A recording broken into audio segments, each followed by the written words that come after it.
Hello students, welcome to all of you on my YouTube channel Physics with A.K. Sharma. And today we will discuss about the remaining part of the topic which we have been studied in previous lecture. ठीक है बेटा, तो last जो lecture में हमने जो topic पढ़ रहे थे, refraction from rare medium to denser medium for convex spherical refracting surface, तो उसमें हमने यहाँ तक कंप्लीट कर दिया था। उसके बाद उसका छोटा सा पार्ट बच गया था, उसको हम कंप्लीट करते हैं। तो यहाँ से देखो एम से एम आ गया, कैंसिल आउट हो गया था, यहाँ तक हमने लिख लिया था। अब जो पीसी की टर्म उनको एक तरफ ले लो, ठीक है बेटा, और पीआई को इधर ले लो। तो यहाँ पे हम इससे आगे कैसे लिख सकते हैं, यहाँ पे यहाँ लिखा हूँ this is μ1 upon PO plus μ2 upon PI is equal to μ2 minus μ1 divided by PC। ठीक है बेटा, अब इसमें देखो कि PO, ये जो PO दिस इज कॉल्ड, ये हमारा पोल था, और पोल से और ऑब्जेक्ट का डिस्टेंस, पोल से और ऑब्जेक्ट का डिस्टेंस, इसको हम U से लिखते हैं, इसे लिखते हैं U से। ठीक है, पोल से और सेंटर ऑफ कर्वेचर का डिस्टेंस, इसको हम बेटा R से डिनोट करते हैं, और पोल से और इमेज का डिस्टेंस हम इसको V से लिखते हैं।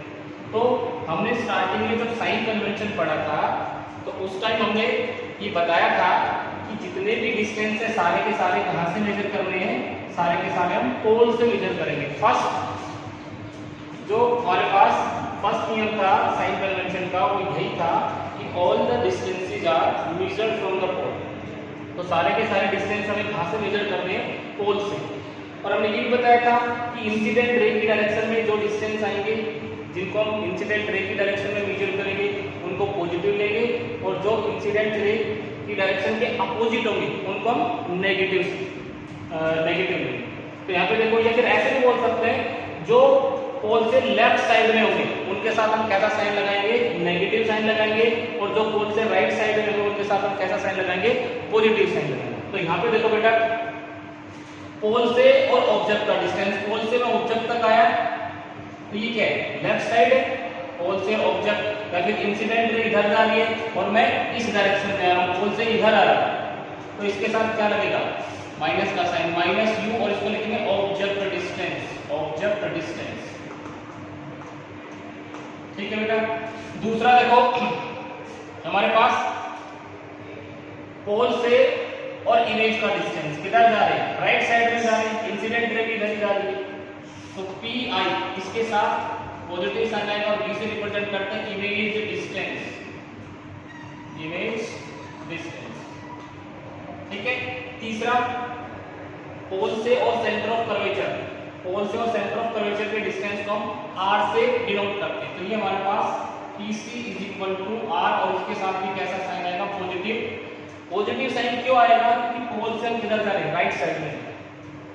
यहाँ पे ये सारी वैल्यूज ऊपर वाले इक्वेशन में रखें, तो μ1 upon PO minus U plus μ2 upon V is equal to μ2 minus μ1 divided by R। This is the formula from rare medium to denser medium, refraction from convex spherical surface, refraction from spherical surface, spherical surface, rare medium to denser medium, rare medium से denser medium. ठीक है बेटा, तो ये rare medium से denser medium के लिए हम रिफ्लेक्शन पढ़ रहे थे, किससे, स्फेरिकल सरफेस से। और स्फेरिकल सरफेस भी कैसा था हमारा, कॉन्वेक्स स्फेरिकल सरफेस था, और कॉन्वेक्स स्फेरिकल सरफेस क्या होता है, जो कि रेयर साइड से कॉन्वेक्स होता है। ठीक है, अब इसी में हम पढ़ेंगे रिफ्रैक्शन फ्रॉम डेंसर मीडियम से rare medium for convex spherical surface.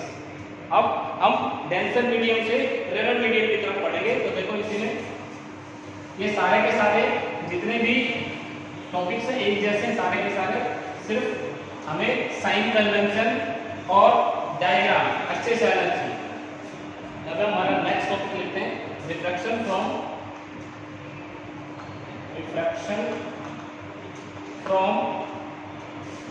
Denser medium to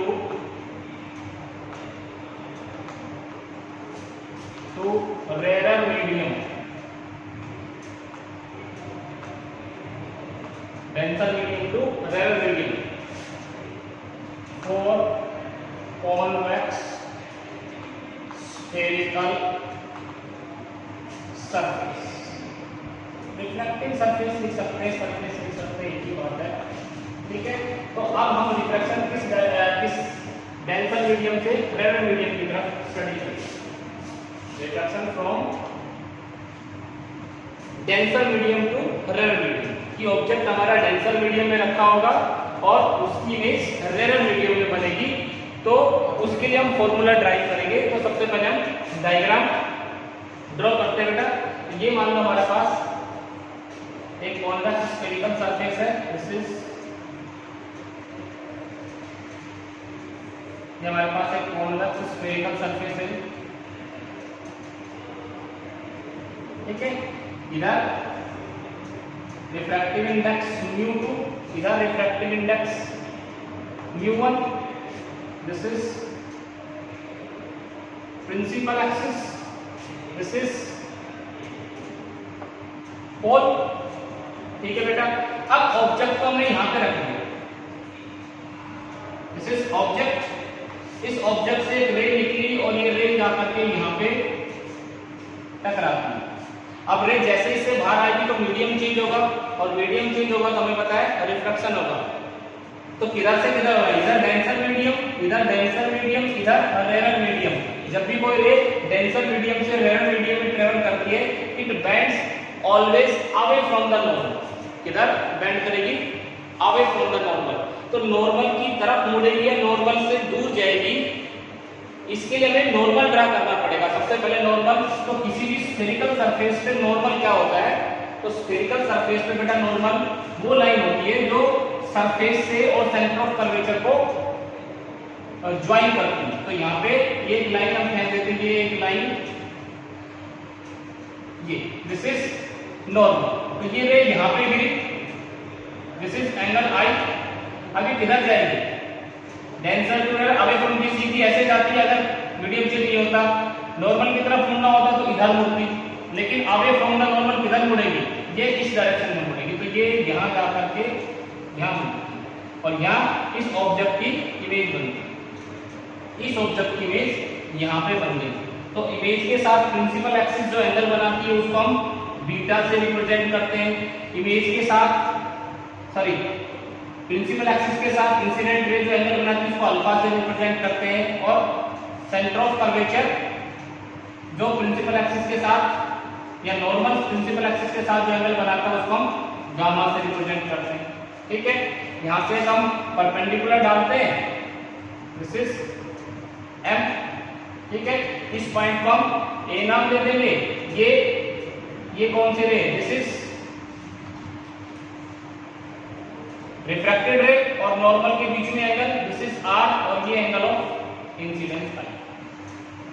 diagram बिल्कुल कंप्लीट हो गया है। अब सिर्फ हमें स्नेल्स लॉ अप्लाई करने को क्या करेंगे, applying Snell's law at point A. तो पॉइंट ए पे स्नेल्स लॉ लगा दो। तो बेटा स्नेल्स लॉ में मैंने क्या बताया था कि किसी भी मीडियम के रिफ्रैक्टिव इंडेक्स का प्रोडक्ट और sine of angle of incidence या एंगल ऑफ रिफ्रैक्शन का जो प्रोडक्ट होता है वो ऑलवेज क्या होता है, कांस्टेंट। तो यहाँ पे देखो रिफ्रैक्टिव इंडेक्स μ2 साइन एंगल कितना इंसिडेंस i किसके बराबर होगा, रिफ्रैक्टिव इंडेक्स इस मीडियम का μ1 एंगल कितना साइन आर। और अजम्पशंस में हमने क्या लिखा था, इफ, या फिर हम but sine i nearly equal to i and sine r, इसको नियरली इक्वल टू आर लिख सकते हैं जब आई और आर क्या हो, स्मॉल हो, छोटे हो। तो यहाँ पे साइन आई की वैल्यू आई के बराबर होती है, साइन आर की वैल्यू आर के बराबर होती है। इस केस में जब एंगल ऑफ इंसिडेंस और एंगल ऑफ रिफ्लेक्शन बहुत छोटे हों, और यहाँ पे एंगल ऑफ इंसिडेंस और एंगल ऑफ रिफ्लेक्शन छोटे होते हैं, तो यहाँ पे हम क्या लिख सकते हैं, μ2 मल्टीप्लाई बाय साइन आई कॉम आई लिख सकते हैं, इज इक्वल टू μ1, इसको क्या लिख सकते हैं, साइन आर को आर लिख सकते हैं। This is equation number first, इसको इक्वेशन नंबर फर्स्ट नाम लिखते हैं। अब देखो, अब थोड़ा सा हम इसके अंदर ट्रिग्नोमेट्री लगाते हैं। इन ट्रायंगल AOC, AOC देखो, this is A, this is O, this is C। इस ट्रायंगल में देखो ये वाला ट्रायंगल दिख रहा है, इसमें दो इंटीरियर एंगल का sum I plus alpha, I plus alpha किसके बराबर होगा, गामा के बराबर होगा। I plus alpha is equal to gamma, I कितना आ गया, I is equal to gamma minus alpha. This is equation number second. ये ट्रायंगल दिख रहा था AOC, दो इंटीरियर एंगल का सम किसके बराबर होगा, एक्सटीरियर एंगल के। एक्सटीरियर एंगल कौन सा है, गामा। इंटीरियर एंगल कौन कौन से, अल्फा प्लस आई, ठीक है। दूसरा देखो, इन ट्रायंगल, कौन सा ट्रायंगल बेटा, AIC, ये ट्रायंगल AIC, ये एंगल कौन सा, गामा, ये कौन सा, बीटा, और ये कौन सा, आर। ये एक्सटीरियर एंगल, ये इंटीरियर एंगल। तो आर किसके बराबर होगा, r is equal to gamma plus beta. This is equation number third. तो यहाँ पे दो ट्रायंगल लिए, एक ये ट्रायंगल, एक ये ट्रायंगल। तो इसमें I प्लस अल्फा गामा के बराबर था, और इस ट्रायंगल में देखो गामा प्लस बीटा आर के बराबर था। तो हम इक्वेशन नंबर 2 और इक्वेशन नंबर 3 को फर्स्ट में यूज कर दें। Use equation second and third in equation first. Equation first में रखा बेटा, इक्वेशन फर्स्ट में रखेंगे तो हमारे पास क्या आ जाएगा, इक्वेशन फर्स्ट में हमने रखा, तो ये हमारे पास आया, this is μ2 multiply by I की जगह gamma minus alpha is equal to μ1, R की जगह gamma plus beta. This is equation number 4। अब देखो एंगल किसके बराबर होता है, but angle is equal to, angle का फॉर्मूला क्या होता है, arc length upon radius. Angle जो होता है बेटा वो आर्क लेंथ अपॉन रेडियस होता है। तो angle arc length upon radius करेंगे, तो ये हमने यहाँ से परपेंडिकुलर ड्रा कर दिया m, तो इसको हम क्या मानेंगे, ये आर्क लेंथ है, ये क्या हो जाएगी, आर्क लेंथ। तो यहाँ पे अल्फा कितना हो जाएगा, अल्फा अगर हम निकालना चाहें तो अल्फा देखो ये रेडियस हो जाएगी, ये आर्क लेंथ हो जाएगी। तो am upon MO, am upon MO। इसी तरह से बीटा कितना हो जाएगा, बीटा ये तो रेडियस हो जाएगी, ये क्या, आर्क लेंथ। ये आर्क लेंथ यही रहेगी, परपेंडिकुलर जो डाला है आर्क लेंथ का काम करेगा, ये आर्क लेंथ, और ये यहां से यहां तक का distance, this is radius, this is am upon mi। और इसी तरह से गामा किसके बराबर हो जाएगा, am upon mc, am upon mc, ठीक है। ये सारी वैल्यूज ऊपर वाले इक्वेशन में यूज करो, use these values in above equation. ऊपर वाले इक्वेशन में यूज करेंगे सारी की सारी वैल्यू, तो हमारे पास क्या रहेगा बेटा, μ2 am upon mc minus am upon mo is equal to μ1 am upon mc plus am upon mi। ठीक है बेटा, am दोनों के अंदर से कॉमन आकर के कैंसिल आउट हो जाएगा। तो यहाँ पे μ2 अंदर मल्टीप्लाई कर लो am μ2 upon mc μ2 upon mo, ठीक है, इज इक्वल टू, इधर से भी कॉमन ले लो, μ1 अपॉन mc माइनस μ1 प्लस का μ1 अपॉन mi, am से m क्या हो गया, कैंसिल आउट। अब यहां से देखो बेटा, ये जो mc की टर्म्स हैं ये सारी एक तरफ ले लो, तो यहां पे देखो माइनस μ2 अपॉन mo, और ये टर्म इधर आकर के mi वाली माइनस की हो गई, minus μ1 upon mi is equal to, ये टर्म mc वाली ये टर्म उधर जाकर के माइनस की, μ1 माइनस μ2 अपॉन mc। अब यहां पे देखो s p m is very close to p, m is very close to p।